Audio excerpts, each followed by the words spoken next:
I want to hear what they have to say, not only on the issue of human trafficking, but how it affects the southern border, how it affects your daily lives, and more importantly, what constitutes human trafficking within our own borders. So can I just give it to you, Heidi, first? I'd love to start out. I think one of the biggest obstacles that we face as we begin to deal with this issue is convincing people this problem is real. They hear about it, they don't think they see it in their real lives, they don't really, they think this is hyped up somehow. And we absolutely know this is real, and certainly coming from a state like North Dakota, where we've had this explosive growth in energy, we've had this explosive growth in employment. We have something called worker camps, which have resulted in some very interesting law enforcement challenges, be they drugs, be they prostitution, be it human trafficking. But I'd like to just expand beyond what you might think, which is sex trafficking, and also talk about we need to be deeply concerned about trafficking in labor. We need to be concerned about this trend towards modern day slavery and how we're going to tackle that. I want to just give some statistics. You know, even though this is an issue that really cuts across all ethnic groups, I want to talk about Native Americans, which is one of the primary reasons that I got very involved in this in the United States Senate. 1 out of 3 Native American women in their lifetime will be raped in our country.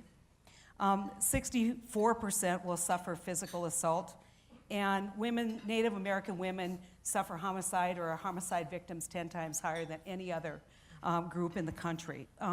These statistics are shaming, but they also represent, I think, a systematic devaluation of human life and grooming, as we call it. And when we look at what creates vulnerability for especially young women into sex trafficking, the single issue I would tell you would be poverty. Beyond that, it is being victims of sexual assault early on in their life. It is being victims of domestic violence, and also not necessarily having an education structure in their home communities that offers opportunity. And so what do we do about it? What do we do about it in our country, and what do we promote in terms of strategies nationwide or worldwide? I will tell you this, that I always kind of go back to our history in domestic violence in our country. You know, in 1992, when I became Attorney General, the domestic violence program in North Dakota was not in the criminal justice sector. It was considered a public health problem. It was considered a problem between family members that needed to be dealt with someplace else other than the criminal justice system. When a number of us were elected, and certainly the move towards the violence against women efforts, we began to criminalize this behavior. And when we criminalized the behavior, we saw results. And so I would tell you our first strategy has to be prosecution, prosecution, prosecution. And how do you do that? You train cops to see what it is, to see what human traffic is. You get them to arrest people. You train prosecutors to actually take the cases and believe it's not just another case of prostitution, and you begin to deal with the victims, which Amy will talk about, which is a key part of the bill that Amy has sponsored, that so many of us in this room are co-sponsors of. But you can't do it without victim services, without trying to reestablish or bringing those victims back into our society. I want to take just a moment and talk about the intersection between human trafficking and drug trafficking. And we tried very hard to get a handle on this when we were in Mexico, asking that question over and over again. We kept getting different answers, which tells us that we haven't quite gotten a handle on this. But I will tell you, when you look at the expansion of human trafficking, especially in North America, and you look at the Mexican and South American cartels, why wouldn't you get involved in this? You think lower penalties. Who's going to punish you? You know, if you get arrested for a drug crime, you're going to be punished in this country. Talk about it, I hate to put it this way, but it is the source of income that renews itself, because instead of just selling 1 kilo of drugs, you can sell a woman or a girl over and over and over again. And they understand that. And I think the third major reason why you see this shift is it's invisible. It's invisible. If you see a young woman with someone, you don't automatically assume that's what's going on unless you've been trained. And so we need a strategy of prosecution, taking this problem out of the shadows and actually dealing with it. But I also want to talk about prevention, and I think it fits so well with the discussions that we've been having all day about what we need to change the culture, what we need to do things internationally, and how do you change the outcome for so many of these young women. And I would have to tell you that I think there's two things that you do. You speak out about it. You begin to address the problem. And that, I will tell you, I don't think there is no more eloquent and passionate spokesperson for these young women with no voices than Cindy McCain. She has been absolutely wonderful. She is on the cutting edge of raising awareness, not only in our country and in her state, but all across the globe. And I think that voice is going to be heard loud and clear going forward. But if we're truly going to solve these problems, we need to provide economic opportunity. In an earlier panel, Ron Bruder, who I thought did an excellent job talking about how do we transition developing countries, how do we actually stabilize developing countries? Well, the same is true on a very micro basis. How do we stabilize families? How do we stabilize regions in Mexico where we know that these women are trafficked out of? How do we stabilize economic opportunity on our Indian reservations so that we can, in fact, build a culture and build a society that doesn't tolerate this? And those are the much, much harder kind of solutions. But I believe that as we take this problem out of the shadow and as we begin to address the concerns that we have, that we will see a growing reduction in this problem, I think a human rights success if we all work together. Thank you. Very good. Amy, what do you say to people in Minnesota that say human trafficking doesn't happen here? Oh, it happens in Cambodia, it happens in Mexico, it happens any place, but not here in the U.S., and certainly not to U.S. girls. Right. Well, our state has realized it is happening. We've had some very high-profile prosecutions. Just recently, a 40-year sentence against a guy that was running a sex trafficking ring. We have a significant Hmong community in Minnesota, a lot of victims there, American Indian victims, as Heidi mentioned. And I tell them repeatedly, you know, the average age of a girl that gets brought into sex trafficking is 13 years old. Not old enough to go to her first prom, not old enough to drive a car. That's what we're dealing with. And to make it part of the bigger global discussion in our state is somewhat easy to do because our state sees itself as part of the global world. And you look at the international trafficking. Number one, international trafficking is drugs. Number two is guns. And number two is humans and sex trafficking. The numbers are wildly different about how many girls are involved in this. Some put it at about 12 million. Some put it at something like 20 million. But the number that I found most real was that every year 2 million girls go missing in this world. 2 million girls. That's a little easier to prove. And one of the things that we've learned is it's not just girls from other countries. 83% of the victims in America are from America. And so we have to remember that. And when we went, the three of us, imagine us taking on the federal police in Mexico 2 weeks ago. We did this, and the Attorney General of Mexico. And one of the things we were able to say to them is, we know it's not just your problem. We're having the same problem in our country. So it was much more of a partnership.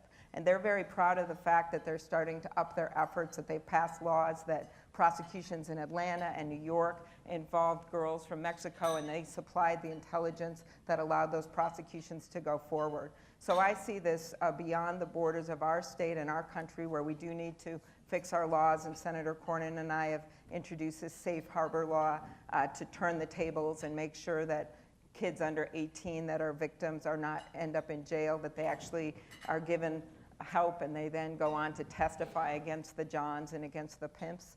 That's a big piece of it, but we have to look beyond our borders, because I truly see this as I listened to the panel yesterday with those incredible women from Yemen and from Egypt and from Libya, as they talked about how we need to elevate the status of women.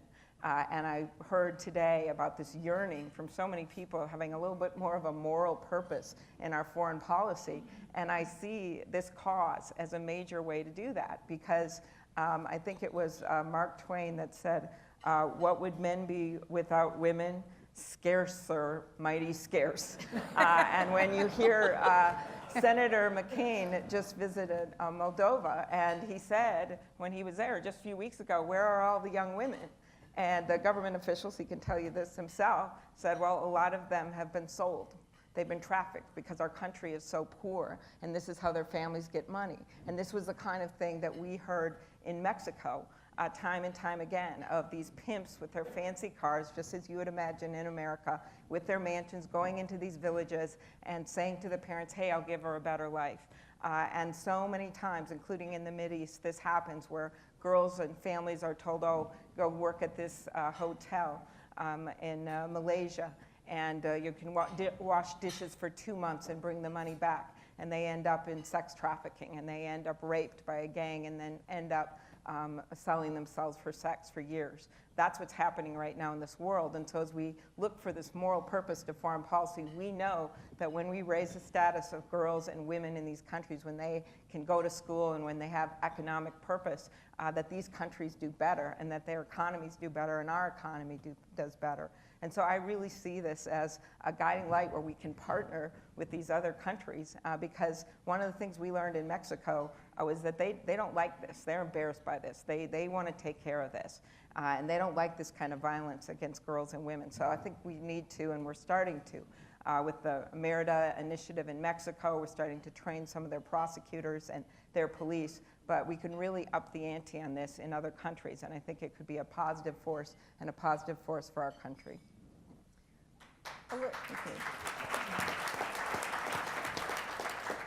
Elisa, when I speak to groups about this, and certainly on the task force and others, I start with saying this is a basic human rights issue. And I also say this is the purest form of child abuse that I can see. I'd like to hear your thoughts on obviously the human rights aspect of it. Sure. Well, you know, I think that it's important. Like, you hear more and more people are hearing about the problem of human trafficking. And I think when people hear the word trafficking, sometimes they think it's primarily about a transit issue. It's really about bringing people across borders. This is slavery. And we really, and there's no question when you use that word, how serious a human rights violation it is. Incredibly, it shares some of the same characteristics as a business that the early forms of slavery, that is such a bitter part of our own history as a nation, had. It is a complex business structure. And as you heard, it's the second or third most profitable global business in the world today. $32 billion estimated of revenue a year for the exploiters. That's not small potatoes, and that's not just, we think sometimes about kind of the bottom level of the food chain or the supply chain here, where you have a pimp, or the pimp, the John, and the girl who's being exploited. But behind that is a massive global business. And as with a lot of things, you can learn a lot if you follow the money. And I think one of the things that we haven't done enough of, and we're now just kind of starting to recognize, is that our government and other governments and financial institutions can do a lot more to identify where this money is being moved, trace it back to the source, and start to have prosecutions that really go, to a higher level. I was speaking last week to a group of women, mostly in the financial industry at JP Chase in New York, talking just about this problem.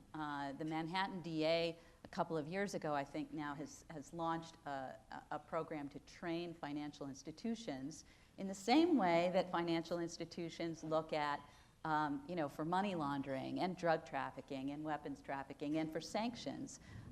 deploying all of those kinds of compliance mechanisms to look for and shut down the avenues, the financial avenues that support this major business. We're talking about tens of millions of people who are enslaved today. And you heard about how it's invisible. Just think about it. You cannot take an AK-47 and sit it next to you on an airplane, or a kilo of cocaine. But you can have sitting next to you, if you're a trafficker, your victim, which, as Senator Heitkamp pointed out, is sadly, a renewable resource. So I think we have to look at the vast criminal networks that are engaging in this business, and we have to figure out a way to change the calculus. Prosecutions are a big part of that, making it more expensive. Right now, if you're trafficking in drugs or weapons, it's a pretty risky business. There's some evidence that the traffickers are moving out of drugs and weapons and into human trafficking because the costs are not as high for them.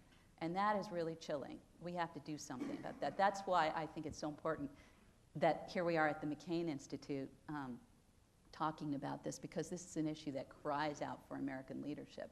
The United States is a source, transit, and destination country for trafficking victims.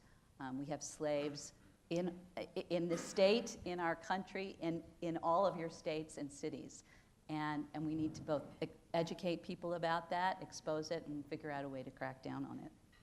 Well, yeah, that's interesting you said that, because one of the business areas that is mixed up in a horrible way in human trafficking is Backpage.com. I don't know if any of you out here know what Backpage is. I will tell you now, the two owners of Backpage live in Phoenix, Arizona, I'm ashamed to say. Backpage is an online service much like what Craigslist was, only they have opted not to get rid of the adult services sections of it. So every day, these people are posting ads that they say are by adults, consenting adults, and they're selling children online. They're selling little girls, little boys online. And yet, I'll let you all address how it makes me insane. That issue makes me crazier than anything I can think of. Well, I think that Cindy did a good job with the NFL recently, if any of you noticed this. I beat the daylights out of them. As you know, the Super Bowl's coming to Arizona, and you're sure proud of that. We wanted to come to Minnesota very soon. But a good job, the two of us met with the NFL to point out that we needed at least their vocal support for some of these strong measures, the bill in Arizona, as well as some of the federal legislation. And part of the way she was able to show why they needed to come to the forefront is a big increase in the Backpage ads right leading up to the Super Bowl specials before selling girls on the internet and calling them Super Bowl specials for previous Super Bowls. And I think this is very complicated because there have been attempts in states to pass laws to ban the advertising, and every time they've been struck down, 3 federal district courts have struck down these laws, and we think it would be very difficult to do it. So when we were in Mexico, we actually talked about some ideas. We won't disclose all of our secret plans here, but I would say one of them is to talk to some of the credit card companies to see if they're willing to step in. This isn't a law, but seeing if they're willing to step in and stop processing some of these, and then also looking at other ways that we can cause a lot of trouble for Backpage. But I think we have to be creative because Craigslist stopped this in 2010. And Backpage, which spun off from the Village Voice, is just continuing to profit big time. And Cindy really knows because she's seen their houses. Anyway. Please do. I was going to say, this is the kind of thing that drives the American public crazy, because they see somebody who is clearly knowledgeable that what they're doing is leading to the consequence of a crime. But yet we seem to not have the ability to attack this problem with the people who I call the abettors, the people who are part of that money chain that we've been talking about. And I think that it's going to require a lot of real clever thinking and a lot of great work by people, some of which I hope are in this room, in attacking this, because we have got to put enough pressure and enough public exposure on people who are complicit in this effort, that we push back as we kind of build out those things that will make a population that is very susceptible to this more resilient. And that's really kind of the long-term strategy, resilient for the potential victims, but also taking care of it today and making people understand that this is not appropriate, that this isn't just prostitution. This is human slavery. And we need to move beyond kind of those labels and call it what it is, because we're destroying lives every day with this kind of activity. Hear, hear. Tell me, again, we're educating an audience that perhaps don't have a lot of knowledge about human trafficking. And what kind of a message would you have them take away today from this? What awareness would it be? Elisa, how would you address Well, this? you know, we have a lot of people here who are involved in business. And so think about it. Yes, Backpage is, you know, this is key to their business model, right? But there are a lot of businesses that are unwitting accomplices in this massive supply chain of slaves. And if you think about your own businesses and all the different parts of a complex business structure, every single one of those parts offers the opportunity to, to pull on the thread to help unravel this exploitation network. You know, you have the recruiters and the advertisers. Yeah. You have the investors, the people who put the money up front. You have the transporters, the people who actually do the moving of human beings across borders. A lot of times it involves corrupt public officials, people who look the other way. This is a lot of times why victims are afraid to go to the police, because many of the police have been paid off by the criminal networks. And, you know, President Obama said this is a national security issue. It is. In a lot of states, these criminal networks are more powerful than state institutions. And so it really is, this is a problem that affects, you know, individuals, primarily women and girls, both labor and sex trafficking, but it's also a real national security issue because the criminal networks have become so powerful. You know, you have the debt collectors, you have the money launderers, you have all the supporting personnel that make up this criminal enterprise. And so if you think about it, so you have the transportation industry, people in the transportation industry, whether it's rail or air. You know, Ambassador Mark Lagon is here, who has done so much to mobilize the business community around this. Delta Airlines has a fantastic program to educate their people to recognize the signs of human trafficking in air transport. There's so much that almost, because the problem is so widespread, everybody in this room has some way that they can have an impact on it. Mm-hmm. And that's what it's going to take to tackle a problem this big. We have a great example in Minnesota, Marilyn Carlson Nelson, who's a good friend of mine with Carlson Companies, ran that for a long time, and she, yep. Of course, they have the Radisson Hotel. So what has she done? She put money into the Women's Foundation of Minnesota. The Women's Foundation then gives grants to prosecutors' offices that are actually taking these cases on in a big way. And then she's trained their employees in the hotels, the kind of facilitator issue you're talking about, where these hotels, a lot of times the workers on the front line know what's going on. So they're training them to spot it so that they can then turn them in and not be a facilitator, not be an enabler for this kind of activity. The second thing is, funding the McCain Foundation is always a good thing to do. Yeah, I agree. The McCain Institute, because they're taking such a lead on this and can help identify groups that are working on it. I'd say the third is schools in these countries. In Cambodia, you can buy a school for $13,000. I think they've done 550 that way, so these girls can actually get an education, and you want to get them out of the brothels, but the best way is to not have them in the brothels at all and have them get an education.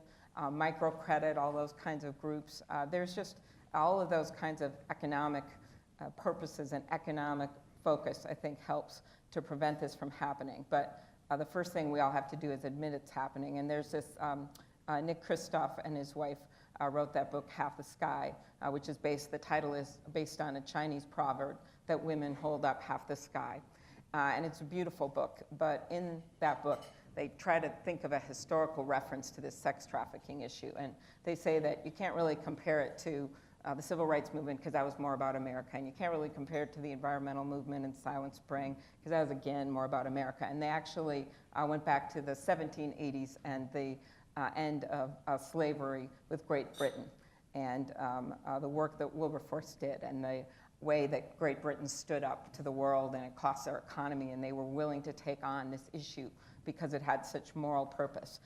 And this idea that we could emancipate these women and girls across the world by coming together. And I've just seen it in my state. We had a breakfast at 7:30 a.m. on a Saturday morning, 1,500 people, with these business people, religious people coming together on the issue, and that's just one state. I really do think it's a way that we could have a global call for action, and a way of bringing people together and thinking of it as this historic, not only getting rid of a scourge, but a historic opportunity to lift up the status of girls and women across the world. You know, the status of women and children in the world has deep cultural roots. And when you look at kind of historically, from the great history of the world, you're going to see women and children are chattel. Women and children are not individuals with purpose in and of themselves. And you know, Cindy and I have talked a lot about this, about the idea of kind of a universal morality. Is it okay if it's okay in your culture to sell someone? Is it okay if it's okay in your culture to exploit your daughters? Is any of that okay? And those are the challenges, I think, of the United States of America and really the free world, to be respectful of cultures, but also to talk about a universal morality, a universal human rights objective that we all have. And we believe, and I certainly believe, that when we elevate the conditions of women and children throughout the world, we will stabilize the world. But long-term, how we stabilize the world is we create greater economic opportunity. Can you, one of the things before we open it for questions that I'd like to ask both of you on this, is we had the opportunity to visit Covenant House at an undisclosed location in Mexico City. And I'd like you to describe to our audience what you saw, and more importantly, what you felt. Well, what I'll never forget is this young girl named Paloma, who we later found out was brand new there, but there was a group of about 20 girls around a table. The youngest was 11 years old, and we weren't allowed to ask what had happened to them. But some of them who'd been there for a while, the longest they could be there was 3 months, and then they moved on to the next house. Some of them were pretty exuberant and very friendly and fun, and clearly wanted us to know that they were vibrant and there. And you don't know what it was really masking, but it was kind of, it made you feel good how they were acting. But there was this one girl in the middle. As our group went around, and we sort of vaguely said why we were there, to help girls and women, and we talked about being senators in the United States and how dreams can come true.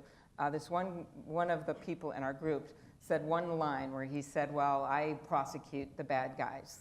He said that. And at that moment, this 15-year-old girl named Paloma, the tears just started going down her, and she understood English. She was the only one that spoke in English. Going down that face, they never stopped. And I was reminded of when Lindsey Graham and I went to visit the Syrian refugees in Jordan, and how one of them had said, we have stories that would make stones cry.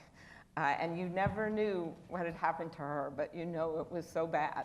And so we ended up going upstairs to see their rooms, and it's a very well-run shelter where they put some kind of constructed purpose in their lives so that they actually have a framework, and they're in each room for a month, and they get to move up to a different bedspread, and eventually they get a TV, and they were very proud of where they lived. But that girl in that moment is what I remember the most.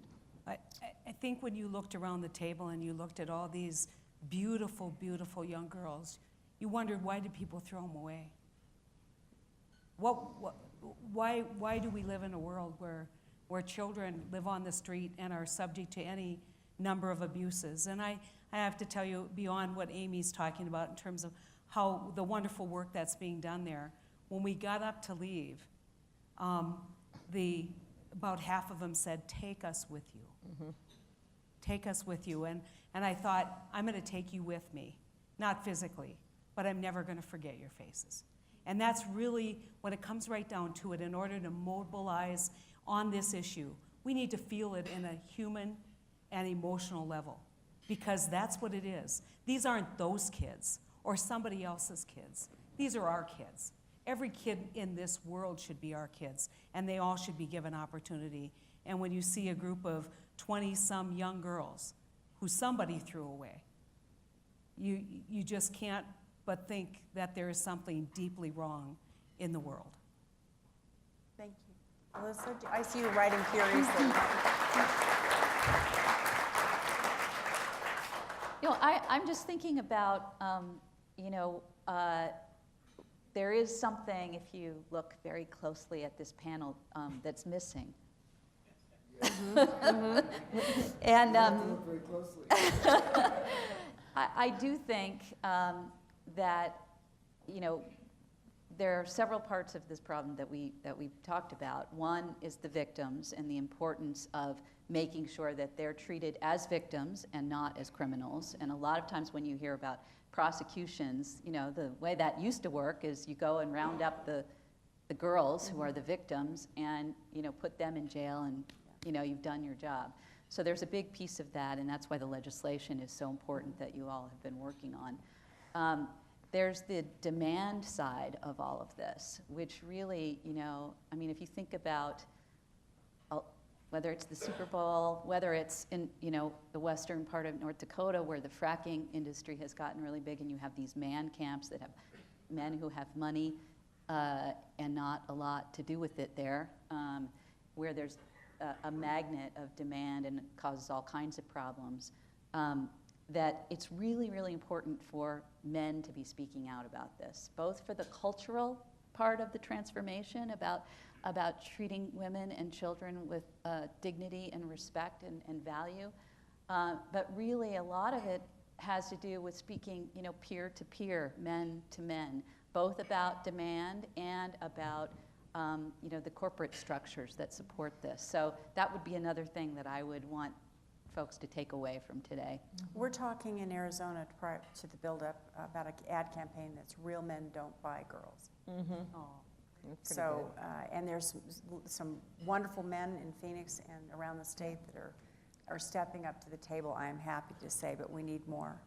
And I note in the Senate, Senator Cornyn is the lead Republican on my bill, and then also Senator Portman and Blumenthal have been working on this. And over on the House side, there's a number of congressmen, including Congressman Poe and Congressman Paulson from Minnesota. And it's really a bipartisan effort, which when you look at this movement in our country, if we want it to be something that can catch on internationally, I think that's very important. And if you look at kind of what happened in the area of domestic violence since 1992 when we began this process, when a husband or a partner found out that their name was going to be in the paper as an abuser, guess what? That behavior that he couldn't control beforehand, he could control because he knew there was consequences, right? And so we need to impose consequences on that demand side of the equation, and it needs to come from American businesses, and it also needs to come in this kind of group dynamic, because I will tell you, I have seen people do things in group dynamics that they would never do as individuals. Never, because the acceptance of it comes up if there's 5 other guys who are willing to do it. In Minnesota, dealing with Native American populations, a 14-year-old girl comes to the shelter, and she basically had 40 partners in one night. Now, that doesn't happen by accident. That happens at a level of groupthink that needs to end. And so, if we don't take care of that demand side of the equation, we'll continue to fail, I think. And shaming is a big part of that, in my opinion. Okay, questions? We'd like to take some, please. I can, okay, I saw in the purple, yeah, there. I'll do my best. Yeah, my name is Melissa Sanderson, and I work in Phoenix at Freeport McMoran. But before I did that, I was a diplomat for 21 years. And I lived in a lot of countries where trafficking is a huge issue. And I have one comment and then a question. I love the idea of the school building, et cetera. But my comment related to that one is frequently the mothers deliberately sacrifice the girls for the family welfare. So the girls never get to go to those schools. Those wonderful schools are filled with boys because that's the priority for the family. So my question is, again, having lived in different countries, I see the power of mothers. In Russia, we had Mothers Against War. Here in the United States, we have Mothers Against Drunk Driving. what about a campaign mobilizing mothers for our daughters? What about something like that? Go ahead. Well, I think that one of the things that we saw in Mexico and learned about was that a lot of times exactly what you're saying is happening. Sometimes the mothers are naive, but a lot of times they know exactly what's going on. So, I think that's a very positive idea, and I think we need to get that out worldwide and get more of the groups. We have so many groups that are working on this, and just the stories that we heard yesterday, I see all over there, and the stories that we heard were stories of women organizing other women, but realizing that sometimes the way you do it is by working with some of the men and not just standing in the corner. So that was why I think you haven't heard us talk as much about that, because we want to integrate this issue into our foreign policy, and we want to integrate this into the way we think about human rights in general, and not just make it a women's issue. And the other piece of that is, how do you economically empower that mom to give a different alternative? How do we provide economic opportunity? And I think that goes back to whether it's microloans, whether it's back to education, whether it's back to philanthropic work to expand opportunities for young girls to teach. One of the things that they told us in Mexico, when we asked about prevention, they said the best thing that they could do for prevention is get previous victims to speak out about what happened. And that's something moms could do. But we need to get the victims to a spot where they can actually do that, because this is the worst kind of post-traumatic stress you can possibly imagine for so many of these victims. And so another thing that those of you out there who represent large corporations with philanthropic arms to build out the resources economically, but also to work with victims groups so we can have healthier victims speak out, because that's a big part of the prevention. Yeah, I was thinking along those lines when that part of that book where they talk about the slavery in Britain, one of the things they said was what really ended it was not the passion of the people who were advocating, it was the evidence of barbarity. The fact that they were able to see the corpses and the stink and the people that were stuck at the bottom of those ships. And I think the more that we can get those stories out there through the words of victims, but also just the evidence and journalism, and more journalists are writing about this around the world, the more we can make the case to the point where people are so embarrassed by this and so horrified by it that it becomes something that can't be tolerated no matter what the country is. Well, part of the problem right now, too, is that we have a lot of great organizations out there, NGOs that are working daily, toiling on this in the fields every day, but we're not working together. So in many cases, we're reinventing the wheel on this.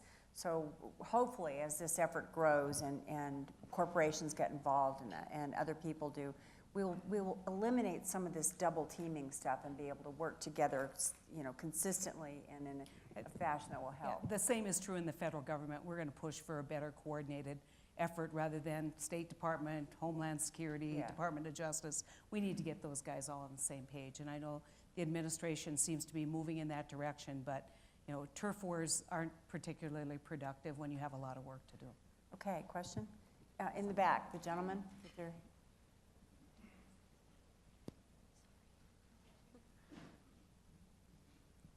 Hi, Matthew Swift from Concordia Summit. Very practical question so that we can all walk away with a clear sort of direction of what kind of things you want to see. Could each of you give one concrete action item, not a philanthropic one, not a corporate social responsibility one concrete business action that you want the private sector to take, starting with you, Mrs. McCain? In my opinion, I think what we could do right now and would be the most significant is awareness. We need awareness, we need training, and that's where a public-private partnership is so important on this issue. We're right now, I can speak for the state of Arizona, but as we build up to the Super Bowl, I've asked major corporations to help us initiate these awareness programs, by the media, whatever it takes, and also to help us buy the abilities and the necessary tools to help train the trainers and to train the first responders and all of this. As we move on with this, I tell you who stepped up to the plate, and I'd like to give them a shout out for this, is Clear Channel.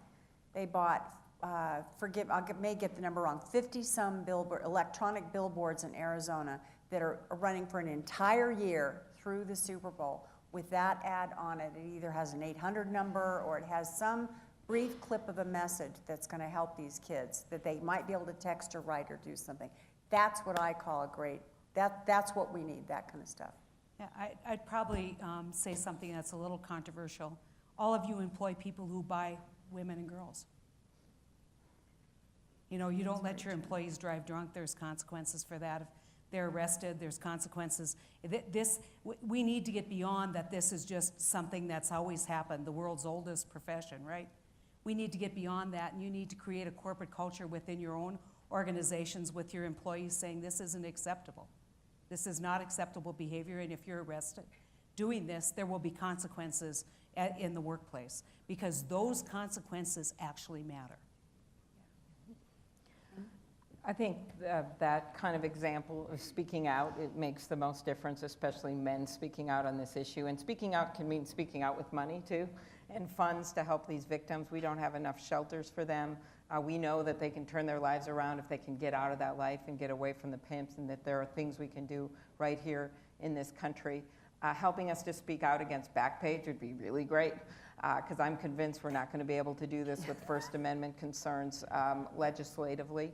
But just taking on this issue and making it one of the priorities of your corporate foundations would be very helpful. And that, given that we have so many global corporations here, doing it not just here at home, but internationally.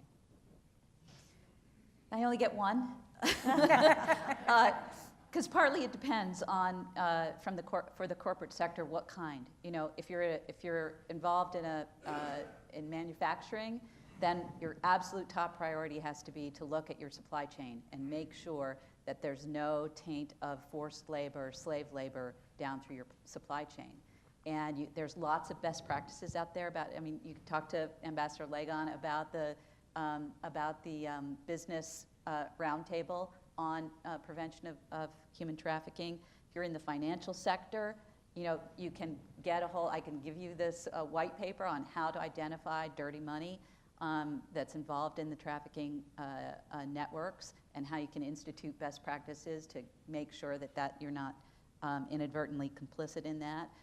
I would say that everybody in this room, whether you're involved with a private company or not, ought to look at these pieces of legislation and make sure that your members of Congress are supporting them. Okay, that I forgot. That is so good. That is the number one thing. Thank you. I could go on, but I'll stop. It's a Klobuchar One more Cornyn question. bill. Yeah. One more question. Right here. Yeah. I'm Mark Lagon, and I'm a founding board member of the Global Business Coalition Against Human Trafficking, and I really want to thank you all for what you have to offer here. But Senator Heitkamp, I appreciate you saying that it's also labor-related trafficking. Mm-hmm. In the Global Business Coalition, Hilton Hotels, Carlson, Delta, they found that it's touching their business on sex trafficking. But other companies in the coalition, Coca-Cola, Microsoft, Ford, have found it's touched their business. Ford found that the supply chain to produce steel coming out of Brazil had slave labor involved in it. So I really would encourage businesses to look at their supply chain in addition to their philanthropy. And if you're interested, the Global Business Coalition is ready for you to work with us. Thank you. Thank you. Cindy, before, I just wanted to note that I hope you have the North Dakota and Minnesota senators here again, because you can see the kind of weather that we You guys are great. Man, I got to thank you We for just this. brought that polar vortex right down here to Arizona. Okay, let's briefly, one kind of a one-liner, two-liner kind of thing. What do you hope we can do first? What can we do first? Well, I want to elevate this issue on a foreign policy level, because I think we're doing great on the local level. I think it's going to catch on. These successes in New York and using the money laundering statute, the Justice Department now has a 16-point questionnaire to identify victims. If they come in, that they're piloting out in the field, that they'll give to the police. I think there's really good work going on locally, but I want to bring it up the next step, because I see it again, as I listened to the panels this morning and this yearning for America to lead again on something, and not lead on this one. We're not going to lead in a way like you are bad and we are good, because we can say we have our own problems with this. And I see this opportunity for our country, and the only way we do this is with, we have in the past with other successful movements and democracy movements, is by everyone doing this together. So that would be my hope. Oh, well, I would, I guess my vision, my dream would be that, you know, the 150th anniversary of the 13th Amendment, the adoption of the 13th Amendment, is in 2015. And we ought to set very specific goals of reduction in human trafficking that we want to hit by that anniversary. I think getting it back to the, you know, the role of this country and our historical legacy with slavery, I think it would be very fitting for us to use that as a center point for our campaign. That's great. I think one of the biggest obstacles always on one of these tough issues is getting people to believe we can enforce and we can, in fact, see change. And I guess what I want is I want everyone in America and throughout the world to believe that we can eradicate slavery in our lifetime. Because if we don't believe that, it won't happen. And so I think the first step in any of these efforts is really believing that we can be a collective force for good and do what it takes to make sure that we can eradicate this scourge for our children and for future generations. For me, and then I will close on this, I would like to give all of you an action item to leave with today. And that is take away and think of one item that you can do either in your companies, in your homes, in your hospitals, wherever you may work or be a part of, one item that you can do and you know you can be successful in. Maybe it's recognizing, maybe it's looking for it, maybe it's reporting it, maybe it's just simply trying to understand it, and educating your own employees about it. But I think if I could ask for anything for these poor children that have absolutely no voices unless we give them the voices, is to do something, take one item and take it back and try to act on it. Thank you all so much for being here. Thank you. Thank you, guys.